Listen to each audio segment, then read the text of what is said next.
warahmatullahi wabarakatuh. Halo semuanya, kembali lagi bersama saya Sri Indah Mentari dari Prodi Sarjana Terapan Keperawatan dan Profesi Nurse tingkat 3. Ya, dalam memenuhi mata kuliah keperawatan gerontrik ini, saya akan menceritakan proses menua nenek saya. Ya, proses menua merupakan salah satu penurunan fungsi ataupun sistem yang berada di dalam tubuh kita. Proses menua ini sering sekali disebut dengan penuaan. Saya memiliki nenek yang berusia 73 tahun yang beralamatkan di Kota Mana. Nah, nenek saya sendiri sudah mengalami proses penuaan.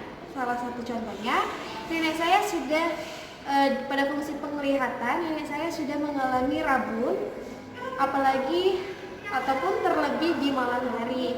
Yang kedua, di sistem muskuloskeletal, nenek saya sudah mengalami nyeri sendi dan osteoporosis. Nah, nenek saya juga sendiri saat jalan dia perlu dibantu ataupun dipapah. Untuk fungsi selanjutnya, nenek saya juga mengalami tekanan darah tinggi atau hipertensi, yakni kisaran darahnya 130/110 mmHg. Nah, masih banyak proses penuaan yang terjadi di nenek saya, tapi salah satu ataupun salah tiganya setelah saya sebutkan tadi.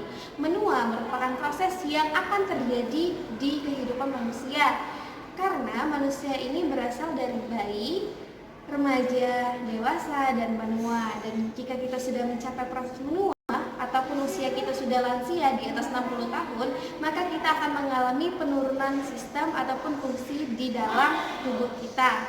Seperti yang saya sebutkan tadi, di fungsi penglihatan, fungsi pendengaran juga nenek saya juga mengalami penurunan sistem pendengaran. Contohnya nenek saya saat dipanggil dia akan sedikit tidak lebih peka, dan contoh lainnya lagi, nenek saya jika diajak ngobrol itu harus melihat ucapan kata ataupun dari mulut.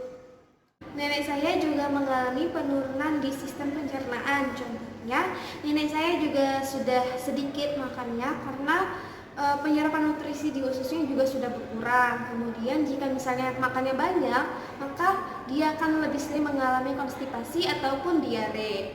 Nah, selanjutnya untuk sistem lainnya itu masih saya kaji dan hanya itu yang dapat saya sampaikan. Terima kasih. Semoga lansia-lansia kita walaupun sudah menua tetap sehat dan fungsi ataupun sistem dalam tubuhnya tetap bekerja dengan baik. Terima kasih. Mohon maaf ada kekurangan. Saya Tari. Wassalamualaikum warahmatullahi wabarakatuh.